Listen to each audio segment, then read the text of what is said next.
Oh, you think darkness is your ally? You merely adopted the dark. I was born in it, molded by it. I didn't see the light until I was already a man. By then it was nothing to me but blinding. The shadows betray you because they belong to me.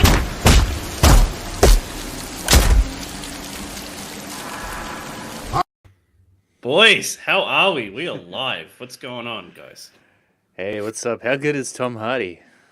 He's great. He's great. Yeah. It's great I to just have you finished guys. watching Taboo with Tom Oh, Hardy. did you? Yeah, did you? Have you seen it? I haven't watched it all. Did you like it? I thought the first episode was great, and I thought it was Mm. going in a completely different direction to what it ultimately ended up going in. I liked it In all the way end, through. I was like, what was this show about? What was the point of it? It felt like there was supposed to be a season 2, but there wasn't. Did they make Doesn't a change the second fact season? that Tom Hardy is brilliant. He's good. He's good. Let's have a look. We've got Eric's here, Micah's here, Mo Biggs is here. I know everyone is watching EVS, so it's so great to have everyone here that's here. We're going to do something a little bit different. There's so many shows that talk about like making comics, but they don't actually do any making of the comics. So we're going to like try that. We're going to show off what we're working on, what we're struggling with, get everyone on the panel's feedback and the chat and see how that goes. So, yeah. What is news with you guys? You got some big news that's happened to you guys recently. Yeah, Corey, what happened? Oh yeah, we got Koza printed, basically. Well, Beautiful. we don't have it fully printed yet. We haven't got the full print run in, but we have got the final proofs back. So we know what the book is going to look like, which is Beautiful. exciting news because this has been a long time coming. It's taken us basically 2 years. I think it's Oh, it's actually crazy, been isn't 2 it? years to get to this point. Wow. And it seems like an insane amount of time for So a book to look. take, but it does look like it's something special. got a It good feels like thickness. it's something special. That's beautiful. The way like it's the character is separated from the background looks really nice. Yeah. Corey's colors, if you can believe it. I know. He's come a long way. You think knew I Corey used, at the like, beginning of his coloring journey, Rob. I 3 did. I different did. lighting palettes. That's crazy, But, man. when you open it up, it's pretty nice on the inside. Oh, beautiful. So yeah, we'll probably sign down the bottom on the inside. That's what me and Nice. Clayton's talking about. Underneath the credits. And we jump straight Yeah. into the book, no fussing about. You open the cover, you see the first page. You're sucked in. Beautiful. Sucked into the madness. This is something I've mentioned to you guys before, and this was like you're posting pictures and they looked great, but the colors were so dark, but they look fantastic now they're in print. So what's happened there? Well, this was one thing that almost everybody gets told about when it comes to printing comics, which is the pages are going to look darker in print than they do on screen because That's your beautiful, screen Corey. is lit up all the time by backlight. Yeah. And so on paper, your work is going to look darker. But also beyond that, I think what I've discovered is that you really have to train your eye to be able to calibrate the on-screen images so that they look good on printed paper. And that can take some time and practice.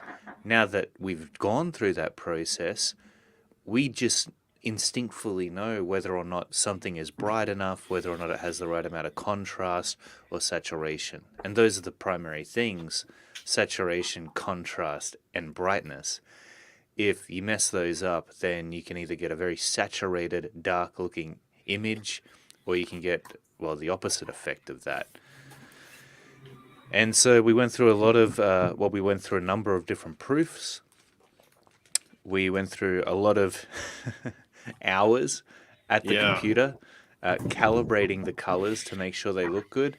And I don't know if this is the right or wrong thing to do, but the way in which I personally approached it, because it was my responsibility to take the brilliant work Corey had done and prepare it for print, is I Yeah. was comparing our pages to the pages of comic books that I had bought on Comixology and some of our favorite books, like Witchblade, for example. Mm. Because the thing I noticed is that in the scanned versions of those, they look much more saturated and darker because they're printed. But on Comixology, I'm pretty sure they upload the prepped for print file pages for their comic books. And so I was looking at those and measuring the brightness against what we had done for Kozor, the saturation and that kind of thing. Of course, going for books that we wanted to somewhat imitate in terms of the finished representation of Kozor. And it seemed to pan out well for us. Of course, we got lots of wonderful advice from Michael Bancroft on top of that. And combined with the the actual printing of the proofs, we were able to get to this point here where we're really happy with what we're seeing. It's not too saturated, which is what we were really worried about. Kozor is a dark book, so we wanted a lot of the hues to be muted, but not to the point where they look like they were too desaturated. We wanted it to be dark, but not too dark, and it really turned out to be exactly what we were after. And the weird thing is, we look at this in print, and then we look at the on-screen version of the pages, and they look the same. That's well, that's what you want, isn't it? Yeah. Let me just say hello, chat, because we'll have a heap of people pop in. So let's say hello. We've got Shadowhawk, Maria, Louise. Good to see you guys. Jay Ryan, Killer Squid, Smiling Bandito, Bancroft's popped in here. I think that's it. Awesome. Good to see everyone here. I'll get Corey off full screen. Dude, it's looking really, really good. Let me bring up the campaign. You picked up last I checked, you're in like 590 something backers. Now you're at 605. When you get the actual books in, I think you'll get a little bit of an uptick, which would be sweet. I'm glad I backed this book. Yeah, you're really going to like it, I think. We're looking forward to seeing what the reception will be, what people think of the story. We're pretty confident about the artwork, and I believe that when people see the book for themselves, they will feel the amount of time and effort that has gone into creating it. Yeah. Yeah. Corey, show us this page in the book. Oh, so that's actually like the first page. Easier. All right, how it goes. Let me go full screen. Oh yeah, nice. Yeah. And the other one I was showing before is the original version of Kozor. So like the top tier backers will get that. Backer D says backer 754. Did you just get another backer? Let's check. D's an absolute legend, man. So if he has backed, that would be sweet. 606, sensational. Thanks, D. Yeah, It says 606 though on the page. Yeah, it's because people have cancelled and refunded, and it just gives you the number. So mine's like, I probably like, if people were able to back mine now, I only had 800. It'd probably be like back in number 1,000. But that's how it works. How's the black and white looking, boys? Because I backed everything on this thing. I got. This is the black and white. Okay, sick. Let me go full screen on that. Now the black and white, it's crazy, but I'm as excited for that, if not more excited, than the colored version. Yeah, because I feel like the line art was sort of made for, it's a dark fantasy comic book, and a lot of the dark fantasy comic books from back in the day, like Conan, were in black and white. Dude. Yeah. And it just, the contrast and the tones and the amount of time we put into the rendering in order to get it to read right. Yes, the colors enhance it, but it stands so beautifully on its own. and I feel like the colors almost take away a little bit from the line art. But yeah, You this see is that you just see that sometimes though, like people do black and white books where the art's probably not good enough for like just a pure black and white book. That's not the case here. Like that looks sick.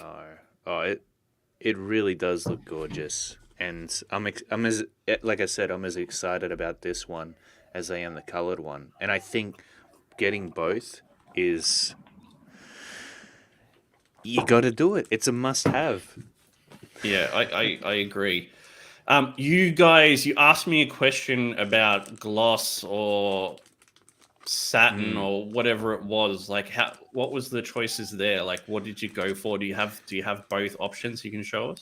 Yeah, I'm glad you brought that up. So I just sent off for some additional proofs today, just 2 more proofs.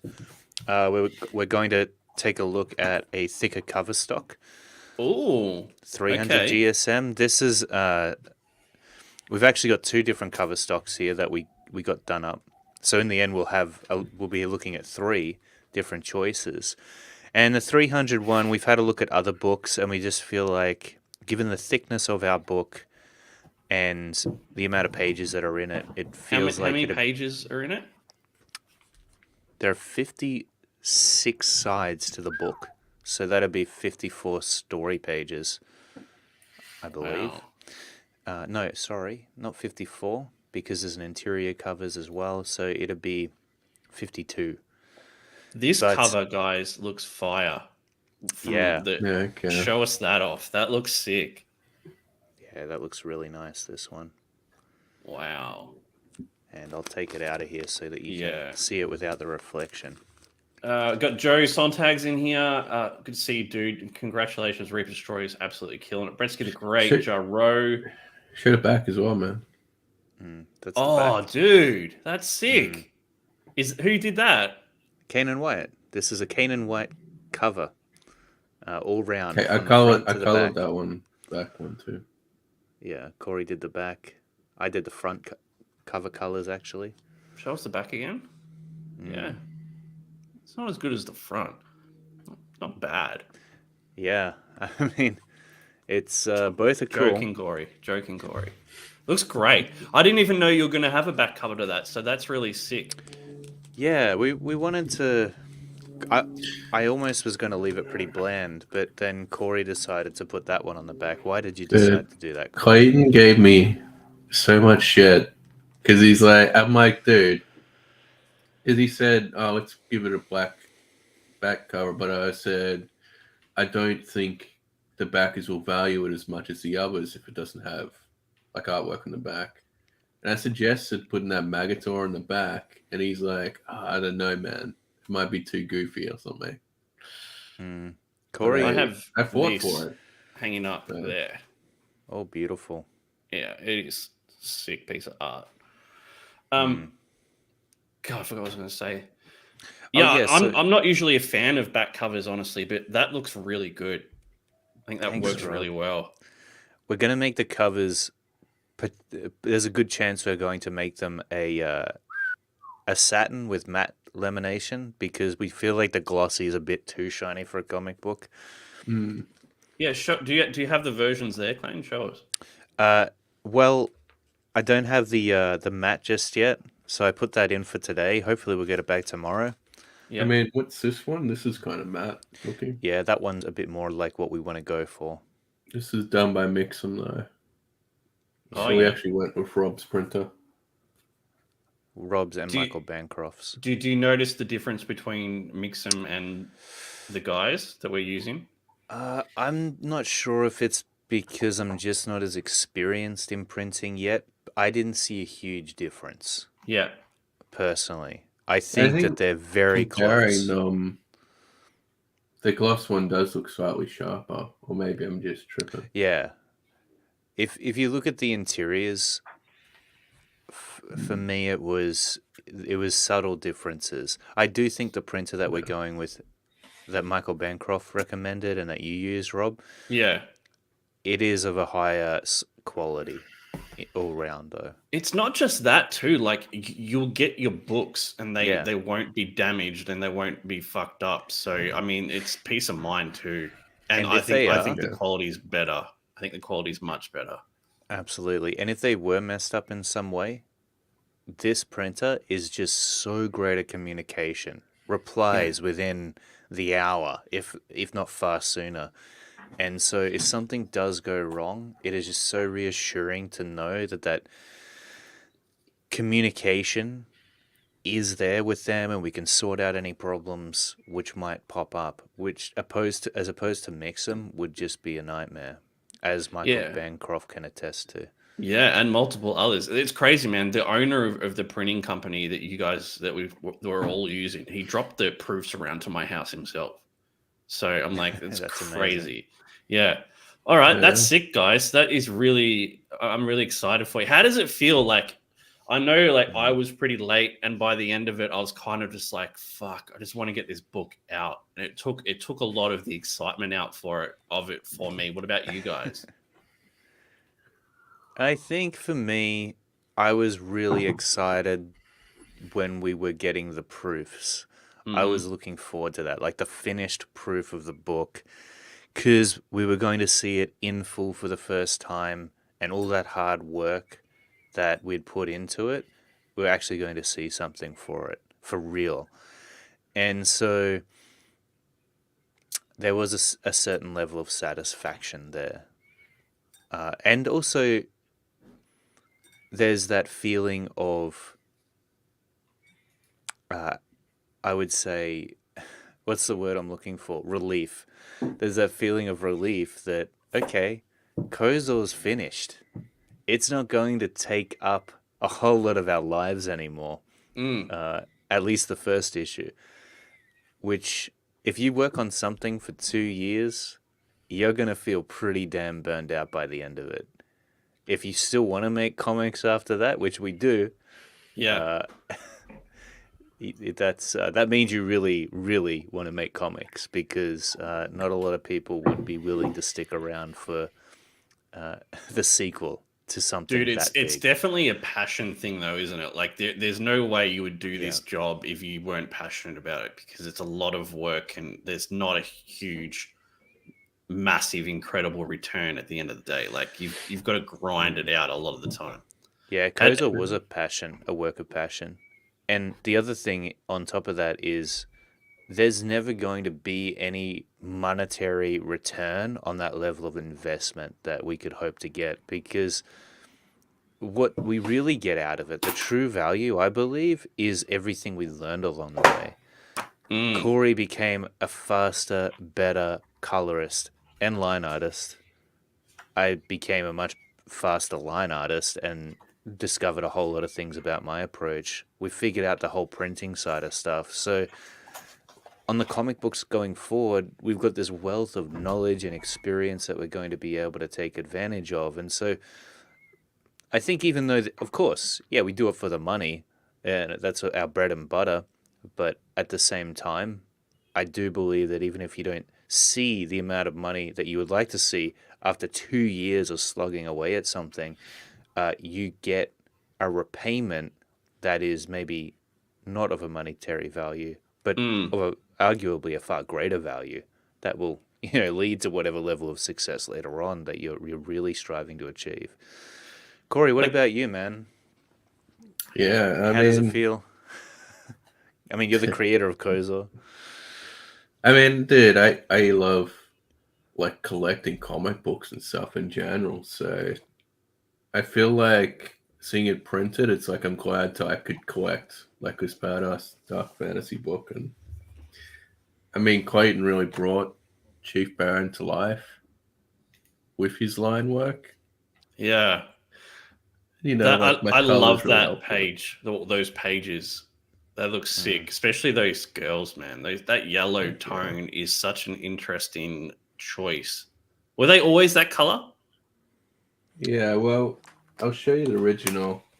They kind of shifted from yellow to green in the original, so we had to pick one. So Yeah, I think for me, it's just pretty crazy because I've done this originally years ago, and it's like now I finally see both of them in print next to each other, and it's just a massive difference. You know, my coloring's obviously upgraded massively since then, so Clayton's line works crazy. Mo says, 80s Made Consumer was showing people cutting hair with a chainsaw on his stream last night. Suddenly, I understood the Rob Hawk. Greg says the progression is outstanding. What an improvement from Bancroft. Holy cow. Guys, yeah. This is one of those, like, as artists and creators, the work you do next is generally always going to be better than the work you've done before. Corey's work on Kozor, I don't know how old it was, but that must have been really hard. Beyond 6 years, I think. Yeah, like, how did you know when to stop going back and fixing things? Because you can just keep doing that for the rest of your life and not get anything done.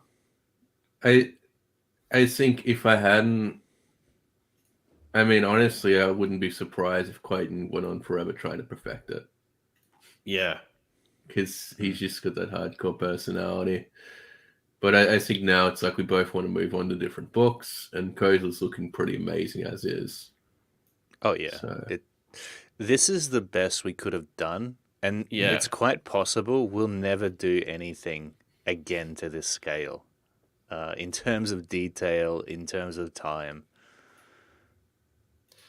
Greg says, I wish I'd backed it because Kozor looks to be one of the best books out there. Go back it now, dude. It's still open. They're going to be shipping maybe in like 2 or 3 weeks.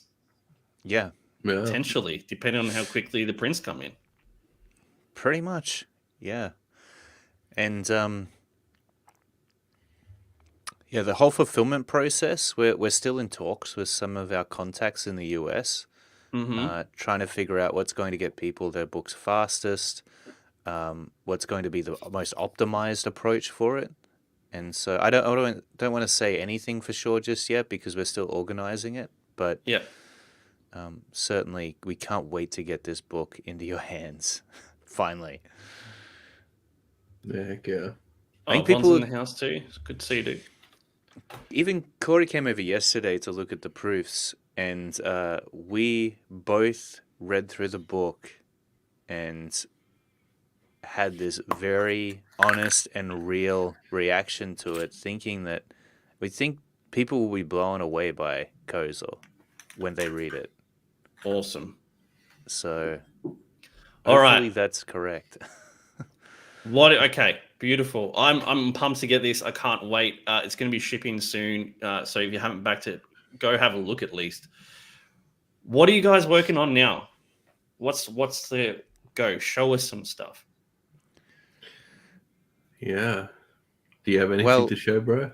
Well, for me, I'm working on a number of different things. Some of them are like character designs and comic book layouts for stuff that I can't really talk about or announce or anything like that. So these comic book layouts that you're working on, they're for a comic book? Are they for your own book? Are they for someone else's book? They're for someone else's book. And why is it not me, Clayton? This is not acceptable. Man, this was like at a later stage of Kozor when some time had freed up on the book. And so I felt like I was able to take it on, and that person was just there at the right time. And it was pretty low key. So. Do we know who it is? Like, have they announced that you're working? Have they announced who it, like, that you're working on the book? No, I don't think so. I don't think they've even announced the book. But you'll know who it is when they come out with it. It's kind of like a creator like us, you know? Like our size kind of creator. Sort of, I would say. Yeah. Okay. I was going to think Malin first, but not Malin, not even Ben Skyver or anyone like that. But it's been a really fun project to work on, and I felt like layouts were something that I could handle, even though I've been taking my time on it still, because the thing with layouts is you could spend as much time on those as the finished pencils and as the finished inks, because what you're really doing at that point is figuring out how the camera is going to be positioned, where the characters and the objects and everything is going to be placed in the environment, getting all that stuff aligned to the perspective that you picked, and just the whole storytelling aspect of it. Does it make sense sequentially? Is it captivating? Is it pulling people in? That's a lot of decision making, and it can be really taxing. So I think your layouts and your character designs, I mean, apart from like your drawing ability, like they're for me, you're probably your two biggest strengths. thank you, thank you. I enjoy it. It comes naturally to me, which I'm very thankful for, because to be honest, I haven't done a whole lot of comic books, so it's not like I've got years of experience behind me. But I think it comes from watching a lot of movies and being generally interested in comics. And I'm a visual person, so I picture this stuff in my head, try to construct it on the page, and hope for the best. So you're doing layouts. What else you got going on? I have got this. This is one thing that I can show because it's awesome. Joe Sontag has talked about it. So I'll share my screen here. This is a piece for Reaper Destroyer that I've been working on. Joe is probably going to be not happy about the fact that I haven't made any much more progress on it, but I am looking forward to finishing this up and really bringing it home, because I think it's going to be a great piece. Korey said it's going to be one of my best pieces, but he says that about everything that I do. I mean, the anatomy on it's pretty damn perfect. I feel like screenshotting that and using it as ref. Those legs. Thank you, Rob. Sick. Those legs took a while to get right. Yeah. So it's nice when people notice these things. Yeah. Okay, so you've got this secret project you're working on. You're doing this piece for Joe. You do How to Draw Comics, like your website. Yeah. How much time does that take up out of your week? Because I feel like that is that your that's your moneymaker? Yeah, that's your bread and butter. I would say so. Yeah. So I don't have a regular day job that I go to. At least a conventional one. I make all my money from howtodrawcomics.net and commissions. So with How to Draw Comics, that's probably the main income, or was, until I spent 2 years working on Kozor, and then really essentially cut the business in half. So now it's great to be focusing more on putting out lessons for howtodrawcomics.net, which many of you have probably seen on the How to Draw Comics channel, on How to Draw Comics itself, and the Skillshare that has been running for a while now, but I've been bulking up. And so I've focused a lot more on How to Draw Comics, at least 1 to 2 days a week, doing a class for it and putting it out. And then the rest of the time is spent catching up on the commissions that I've had to delay while we get Kozor ready. And so that's been a bit of a process. And now it's my main focus, now that Kozor is pretty much set to go, is to work through the commissions, keep on schedule with the How to Draw Comics classes that I've been doing up, and the time management around all those things. The fact is it's always going to be one thing after the other, really congested, really close together, until I start clearing some of the commissions off my list. How many have you got? I would say that I've got... You've got a lot. 3, and then the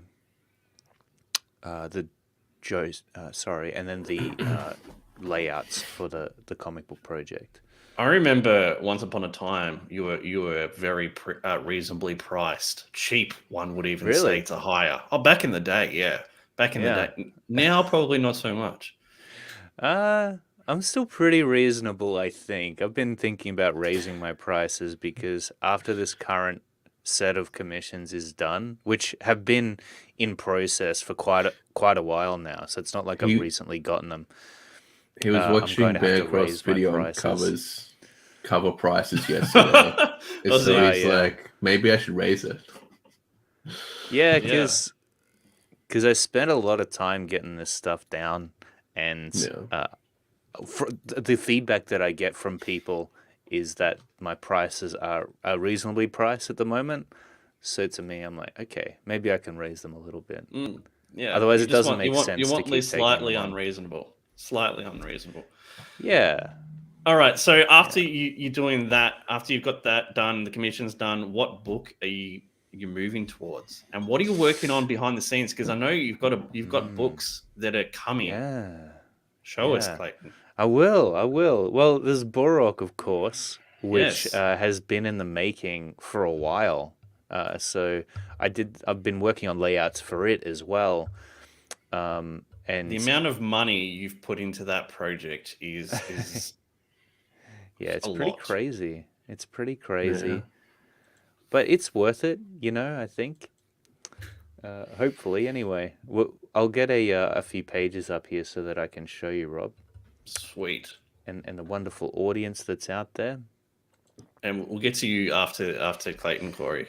Yeah, Yeah, I'll Corey's be got some back in cool just a stuff minute. to show.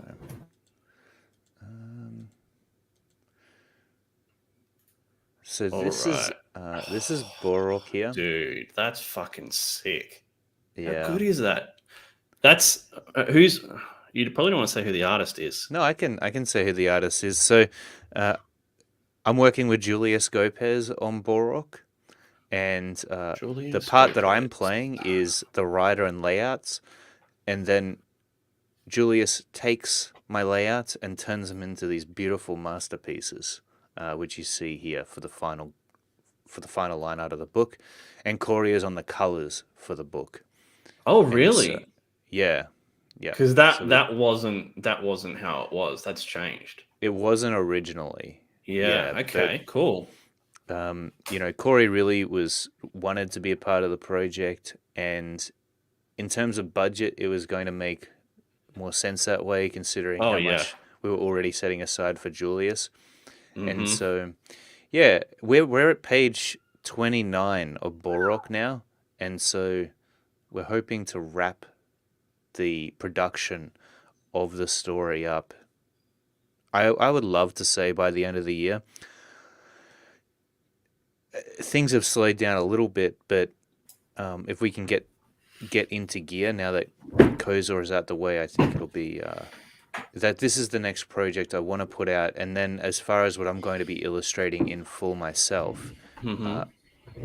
that's potentially going to be another Borok story, or it'll be Renegade Alpha. The problem with Renegade Alpha is that I don't know if I'm as invested in the story, whereas Borok, there's this entire world that I'm really excited to explore, and I've got tons of ideas for it. So it's either way, my style is probably going to become a little bit more representative of Michael Turner and Mark Silvestri. Most of you out there, if you've seen Dojo Kun's cover, or you've seen the cover that I did for Cyber Spectre, you know that I've got kind of this really dark, detailed style for Kozor, but I've also got that more cleaner look. I've done a few concepts for you in that style, actually, Rob, as well. And so I'm going to try to get to a midpoint in order to produce art faster, because Yeah. creating Kozor artwork for everything is just, I'm going to be on the street if I Does keep it going down that road. does it take the enjoyment out of it as well? Like the fact it takes so long to create one piece that you just Yeah. it drains on you because it's like, fuck, I could be doing a quicker style and get twice the amount of work out. Does that come It into can play at do. all or not? Absolutely. If a piece goes on for more than 2 or 3 days, that's when it starts to lose its novelty a little bit, and it becomes fatiguing to work on it because you lose interest in it as well after that time. So you've got to find. So for me, working on Kozor, if there was a page, and I did get down to let's say 3 days, 2 to 3 days for a page, Not bad. but it wasn't bad, especially for the detail that was there. Mhm. But at the same time, you have to find things that start to interest you about the page that is new, in order to stick with it. So it'd be challenging myself a lot of the time. Maybe there was a really difficult lighting setup or trying to get the rendering, the crosshatches to read in a certain way. That's what I would focus on rather than the whole piece, which to me at that point had become, old. It was an old idea that I was now finishing. So I would find new things about it to keep my interest. And this And is beautiful, dude. Like how much like feedback and direction did you have to give on this? Like, because your layouts, I don't know if you have your layouts there, but they're pretty detailed layouts. Like they're a poor man's finished pencils, basically. Well, yes. I think they're getting certainly pretty close to that actually for this this other project that I'm working on. And I know Korey tells me all the time, Clayton, you don't have to take it that far. But Oh, I don't dude, know. he I ain't feel doing layouts. He's doing finished pencils for this guy. I'm like, Yeah, dude, yeah. the You heck? should bring Yeah. up your layouts, Clayton. I Because like will. I'll bring show them you up. the layouts I get to compared to what you get. Like just just layouts are Okay. completely Yeah, that'd be cool different. to see actually. Yeah. Yeah. Let's see here. Go ahead, Rob. What were you gonna say? I'll find them. I've got them here somewhere. Yeah, you find them. I'll get mine up. I've got a fair few of them.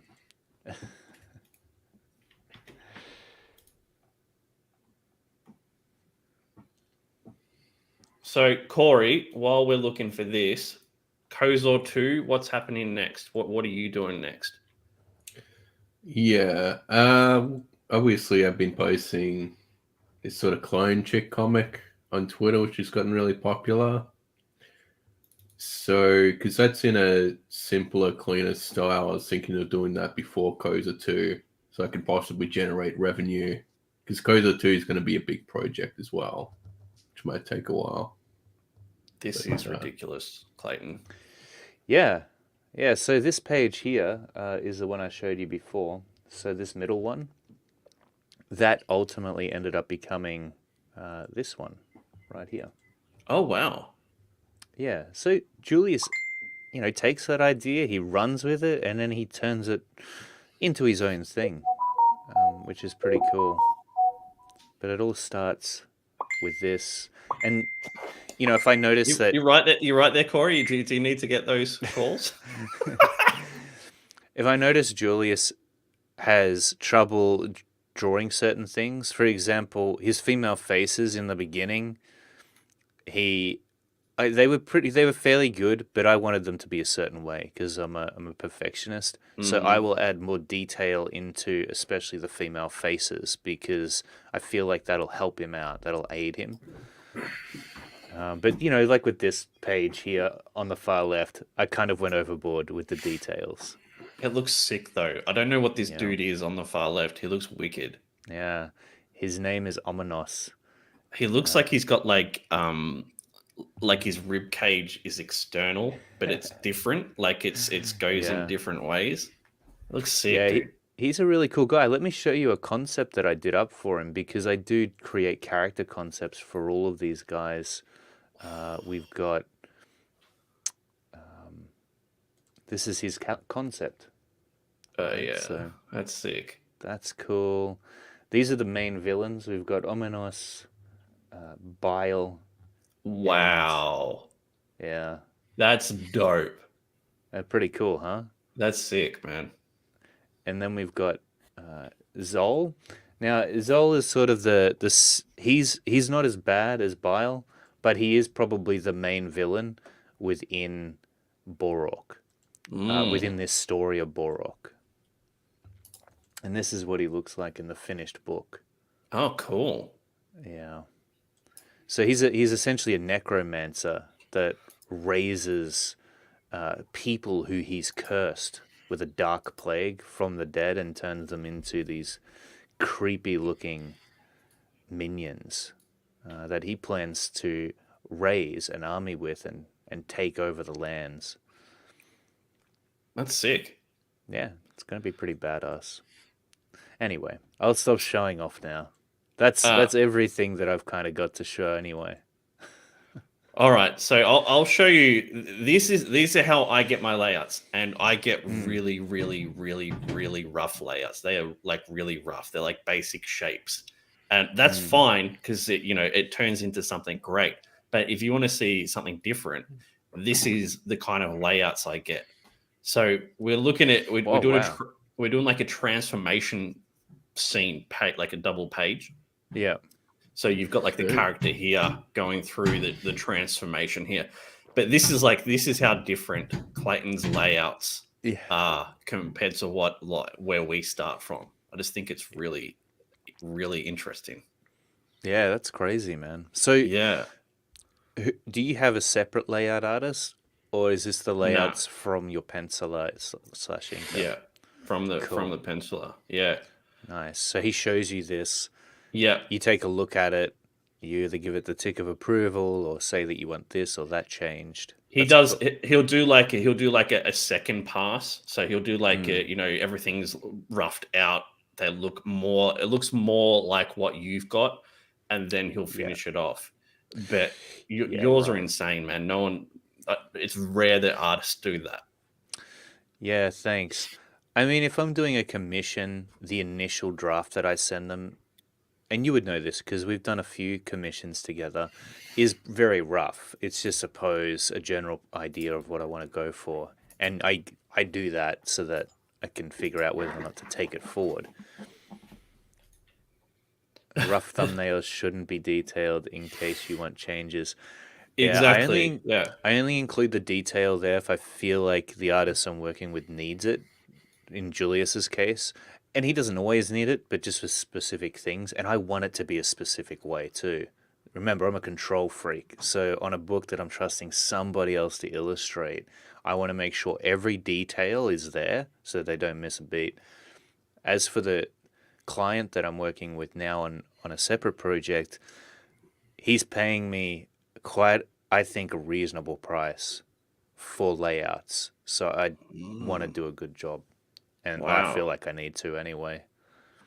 So he'll be able to go over the top of that and not have any doubt as to how that page should go or be.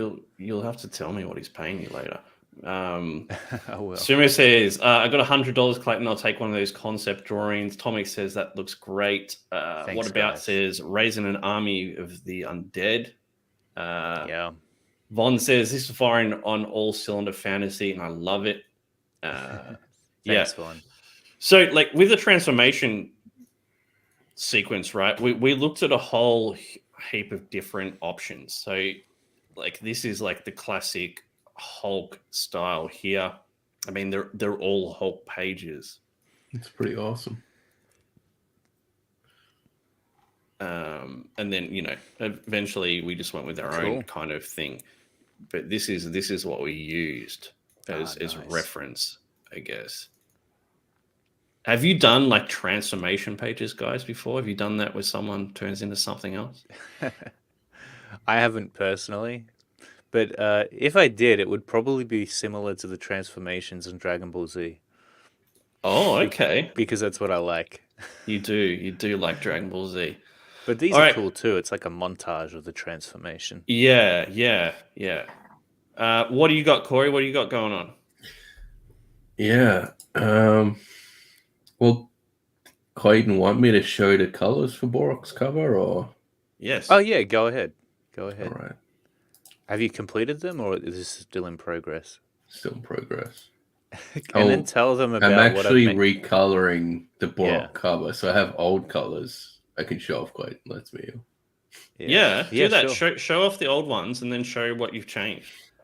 Yeah. Oh, I haven't done much on the new one, but yeah. Just give me a second. I made him change the old colors because they were too dark. Yeah. I feel like working for you, Clayton, would be annoying. How is it working for me, Corey? Fine. No, it's not fine. Yeah, so these are the old colors. These are the These old are good though. Colors.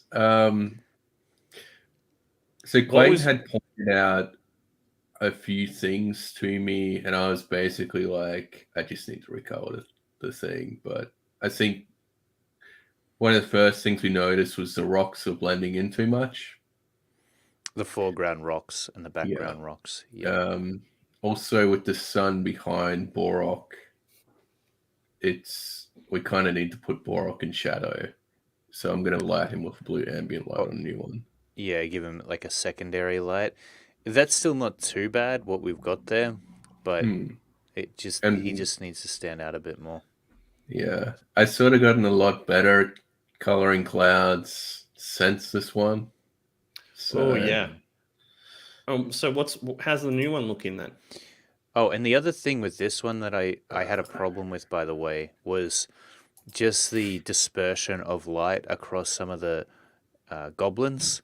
Yeah. I know that no one else can probably see it, but for me, for example, if the top goblin's head is that bright, then there needs to be I don't know what you would call it, a fall off of light that is consistent across the chest and the shoulder, but the shoulders almost looks brighter than the chest there, and so it's just things like that where I'm like, Korey, you either need to recolor this or fix it.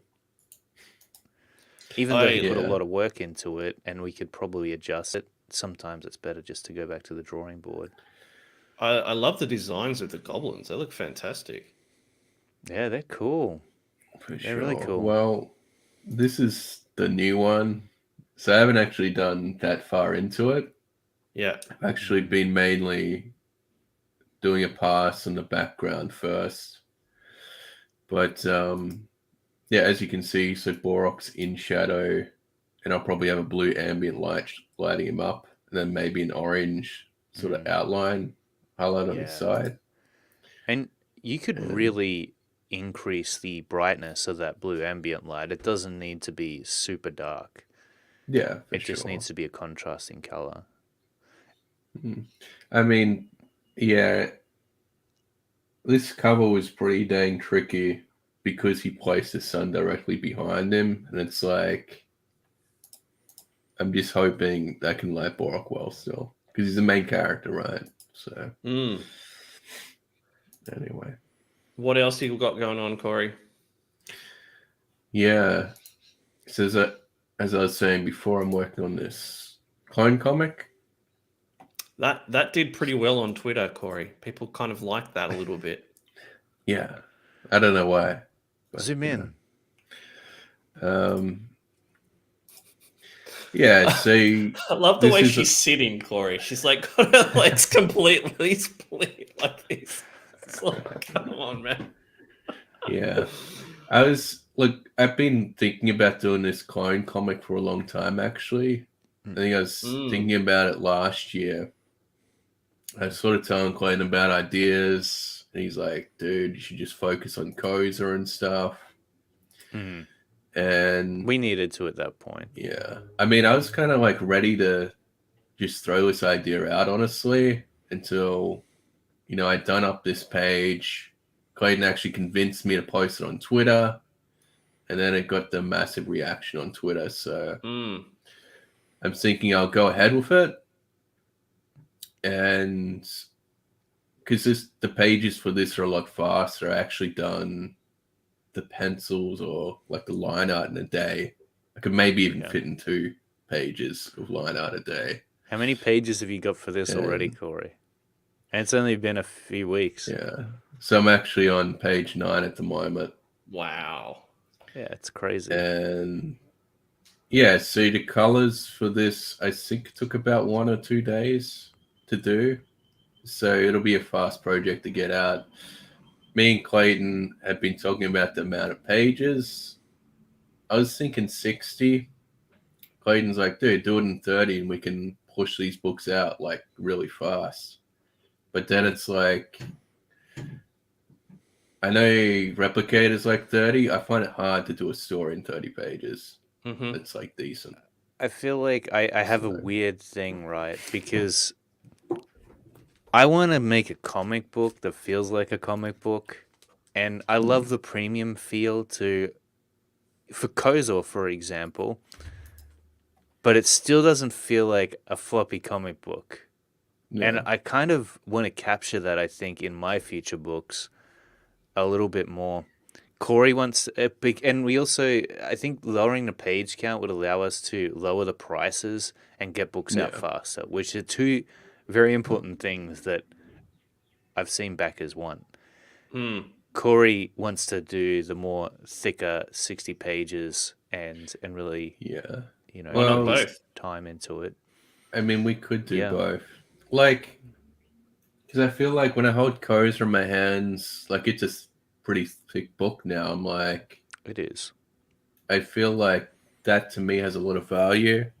I obviously collect like manga and stuff like this, and it's just thick. Feels like it's got a lot of value to it. Mm. So that's why I'm like, I like, I don't want people getting the book to feel ripped off if it's too small. They would only feel ripped off if you were charging $25. If you were Yeah, charging I guess so. half that or a little bit more, and we were getting people we trusted in the US to fulfill it, to lower the postage, then that would, I don't know, I think that would really be something to look into as far as what we do next with our crowdfunded comic books. Because, I mean, these are things that we do need to, at some point, Oof. optimize and discuss. Yeah. Yeah. Go Korey. This is the next That's a page. that's a fat ass. Let's put some weight to it. Yeah, I mean, look, I know some people in CG don't like the weebery and stuff, but I'm obviously inspired by a lot of manga. I really like this manga called Woman, and I'm just like, why is there no American comics these days with super sexy chicks with going balls out on it? So Look at those So- colors. We finally got Korey to a Witchblade standard. I think so, anyway. Hmm. Almost. So what's the plan for Corey now then? Right. So you've got Kozor that's going to ship. What's after that? What's the next project you guys are launching? Are you launching the next book together, or are you separating and doing your own stuff now? How's that all working? I mean, it depends on what gets finished first. So this coin comic, since it's being produced pretty fast by me, it could be the next book we do. Also, but we are also halfway through Borok as well. So Yeah. So it'd be Yeah. either be Borok or this clone book. Kozor 2 would be after that. Are you working on Kozor 2, Clayton, or is that just Corey now? What's the go there? I'll be having a smaller hand in Kozor too. I'll be sort of still overlooking the project, I'm sure, helping out with the marketing, make sure it's print Yeah. ready. But Corey's really at a point now where he's figured out how to make a killer looking book. Basically, the whole of the second half of this book here is all Korey. For 20 pages, you're going to be seeing his line work and his colors. And that's probably how Kozor 2 is going to be for the most part. So I'm sort of overseeing it to make sure it looks good in the end as a final product. Korey will be doing pretty much 80 to 90% of the work on Kozor 2. Fantastic. Okay. This looks great, Corey. Yeah, it's amazing. I'll- A day I'll of be- work. I'll be honest. I always think when it comes to you guys, I always think like when Corey was doing colors and learning colors and doing more colors and practicing colors, I'm always like, is that a good use of his time? Shouldn't he just focus on his line art? Because his line art is so sick. Like I just want to see him. But I mean, it's working. Like your colors are getting great, and your line art is still fantastic. Yeah, heck Yeah. yeah. Well, I think with the simple line work, it gives me a lot of room to play around with the colors. Mm. So I'd actually colored a bit of Clayton's Renegade Alpha like faces or something for simple line work. Also colored that Dojo Con thing. And it's just a lot easier to place like the side lights and different lights. But when it's all rendered, because I noticed like Julius sometimes renders things a bit different how I think about it. Mm-hmm. It makes it harder to color. But I think with the simple style, I can basically do anything I want with colors. He's got more So- freedom to do what he wants with it, to pick the lighting setup and that kind of thing. And it just, his colors look so good with this style. So it's Yeah, exciting. yeah, they work, don't they? So how long did this page take you, Corey? This one here that we're looking at. This took me a day or less. Crazy. Yeah. I mean, because He's I've come a been long way. working on coloring Borok. Like, if I could just go full out on this book, it could be done very fast. If I didn't have to like make money on other projects, but Yeah. you know, at the moment I'm pretty far through it. I'll invest So- in this book for a cut, Corey. Dude, if I you think want it's it, going to be man. big. I haven't actually shown off this page yet, but I think it's pretty cool. Yeah, take us through it. Yeah, I mean, I just really want to have a lot of fun with this book. Yeah. So it's a Yeah, bit it looks like, good. this guy is sort of like squeezing the lid open and, she got a grenade launcher. Like, Oh, I so want is to this like add, is he like a giant dude and he's trying to rip the tank off to get to her? Is that what's happening? yeah, there's like lots of giant mutants. Cool. They also wield guns and stuff. Like, I'm inspired like by Metal Gear and Ghost in the Shell and all this cool stuff. I think I know you guys don't like the Weebery, but this panel here in the middle was like inspired by Dragon Ball Z. Dude, if you watch this everything show, you guys it's like do is inspired by Dragon Ball Z. Yeah. if you watch this show and they're like, this guy's power level is blah blah blah, and they have like a radar thing. Yeah. A scouter. So I Yeah. thought that was Over cool to add in. 9,000? Yeah. We actually looked at that to come up with the effect there, which was cool. Yeah, heck yeah. I So always I think just want to add Corey, a lot like, of cool stuff to it. one of the things that I always liked about Corey's colors is the way he shades or renders skin. I think it's really smooth. Yeah. Mm. Yeah. I like it. Yeah, heck yeah. I So- love those leggings she's wearing. I couldn't believe the Yeah. way, like the way he captured the reflectivity. Like it looks Yeah. like real leather. It does. Yeah, no, that's Yeah. fantastic. Now you pointed it out. That's great. Yeah. And the good. shininess on her outfit as well, like around the chest area. It's just, it looks nice and reflective. It looks Yeah. actually shiny. Well, Clayton's seen my references. I get like this big sort of JPEG thing I paste all my references to. It's probably not safe to show on this channel, otherwise the stream will be taken down It right won't be away. safe. But yeah, I really wanted to talk about more comic like struggles that we're actually facing or questions, but this has been really entertaining. So I'll ask you guys. I'm working on this page. Oh. This is one that I had issues with the whole neck area, right? And I asked, and sometimes I see something and it's not right, but I can't figure out what it is. So I'm like, guys, what's wrong with this? And Clayton's like, well, it's missing like the throat part for starters. Right. Yeah. So we went and fixed it. Yeah. Let me show you. Yeah, much better. Much better. it's pretty good. It looks better than it did. Yeah. I'll take that. Yeah. The much other better. question I have for you guys, right, is I have these. Hang on, let me bring that back up. I have these shapes in the foreground, and while they're not important, right, should I make them more detailed so that when they're colored, it's not as distracting from what we want to focus on, which is this? I What do think you more think? detail might make it more distracting. It's That's what kind people have said to me. Yeah. I think it's a good thing that it's. In fact, you might want to keep these fairly dark too in the foreground. Yeah. Not too dark, obviously, but having her be the most detailed thing with the most contrast in the piece is going to draw attention straight to her. The Hmm. only like the concern I had was right that the fact that they're so square type shapes is that your eye Yeah. is going to look at them and go, "There's something wrong about them." Yeah, I think it's the shape, maybe.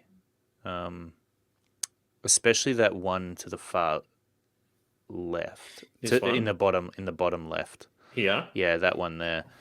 I don't know. I feel like it's that curved contour on the side of it. Maybe something like on the right, what he's done with the little cubes, the little panels that have been cut out of that larger one. I think that works well. The only other area I would maybe change and take another look at is, yeah, that bottom left shape, That one. and maybe tweak it a bit. I don't know if it's the way the rendering is being placed on the surface, or if it's the shape of it. Could be both.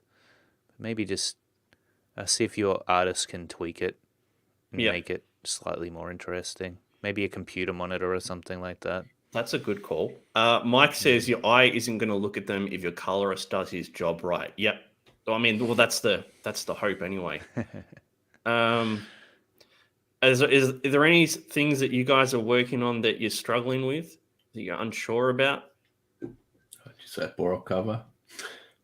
Yeah, every day is a struggle. I think there's always a challenge. The next layout I have to do, for example, Mm-hmm. it has a ton of characters in it, and when there's loads of characters that are all about to break out into a fight in a panel that's either shot from a distance or a mid shot, then there's just so much thinking that needs to go into that to get them all lined up in perspective and to make it look like they're part of the same environment. So that'll be my challenge for today, probably.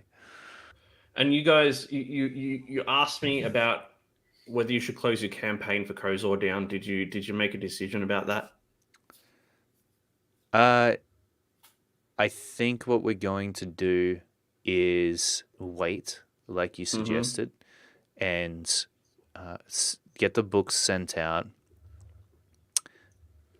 Let people know about when it's got the full print run completed. Show them the whole signing process. Show them that we're shipping them off. And yeah, I mean, of course, we know that Inglorious Rex is closing out today, I believe. Is that right? I don't know if it's closing today, but they're doing a Right. massive stream on it. So Okay. yeah, Yeah, it was a hard decision because the other side of it was we felt we needed to get the final numbers in for the print run.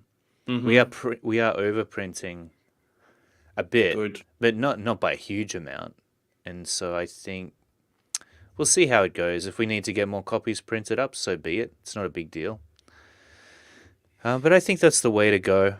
You know, give people that last chance. Plus, we want to do another trailer for Kozor and do a bit more of a promotional campaign for it over the next 2 weeks or so. And then after that, we'll probably call it a day on Kozor, call it completed, close that chapter, and move on. Mike says, okay, I see the problem with the full page. It's her hair. There's not enough detail in it. It looks blocky. Ask your artist to handle the hair on the full page like he has on that one. Yeah, I mean, that's a fair point. Yeah. It is quite blocky. Not how you guys would do hair, I'd imagine. You would have like bazillion lines in your hair. Well, his is I've noticed that's really part of his style is making those sort of shapes with the silhouette and stuff. Mm-hmm. So It could it's be the hard flow to of it say. as well. But Cool. All right. We're gonna wrap it up there. I enjoyed this. I it was did. fun. Yeah, it was really cool. I'm really happy you guys are doing great. It sounds like you've got everything like happening as well. Borok, Clone Girl. You might need a better title, Corey, than Clone Chick. No, it's really early days. I actually do have a name for her, but I don't want to reveal it in case someone steals it before the campaign. Who helped you come up with that name, Korey? Oh, Clayton did, of course. If you want a good name or good title, you beg Clayton for one. He, for some reason, comes up with good ones. So. Does he? That's Although I a did Thank come you. up with Koza myself. And I came Son up of with the Madness. subtitle. Did I? Or was that you? I think No, you I did. came up with the subtitle, man. Yeah, and You came you up with the told name me. Magator for the villain, which was Oh, cool. did I? Nice. And I kind of feel like you didn't think about the name Kozor that much, Corey. Like you just went, oh, I'll use the first two letters of my name and then just put Zor on the end. Actually, Corey's not telling you the original origin of Kozor.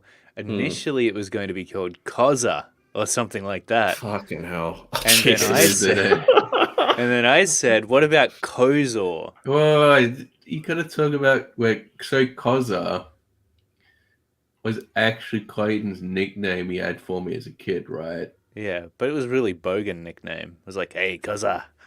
Yeah. He's so but broken. when you Google Koza, it means like goat in some other language. So a bunch of images of like goats and shit pop up. And I was really stuck on Koza, so we just found a different way to spell it. And I think Yeah. Kozor sounds better in the end. Kozor. Koza and the Woken crossover win. Yeah. All right. We're going to wrap up there. You guys have any final things? No, that's pretty much it. Jump in there and grab Kozor. Koza? No, grab Kozor. And it's safe to do so now. We've got the book done. We're getting it printed, and we'll be fulfilling it over the next, probably next month. So now is the time to jump on board, descend into the madness. Sensational. Corey? Yeah, heck yeah. Please back Kozor so I can buy more statues. I Please am back open Kozor to so doing Corey like can cover eat. commissions and stuff as well. I need cash. You need to eat first, Corey. Priorities. Yeah. Keep the Yeah, lights cool. on, you know. Like, I'm open All for right. some commissions, so Oh, we open for commissions. That's I interesting. can't do full-on comic commissions, but you know, if anyone wants a Covers. pin-up, Pin-ups, trading cards, that kind of thing. yeah, It is very literally good. Corey's bread and butter. Literally. yeah. I need more statues. Dude, Man, don't dude, if I tell had people you need I would statues. get a Tell people you statue need to every eat. for a week. I don't know why he's saying statues. He actually needs to pay his bills, his electricity bill. Unbelievable. All right, guys. I enjoyed it. I hope we can do it again next week. We'll see. Yeah, it'd be but great. Yeah, it was cool and it was awesome. The people came here despite everyone else streaming. So thank you very much, and we'll see you next time. All right, catch you later, guys. See you.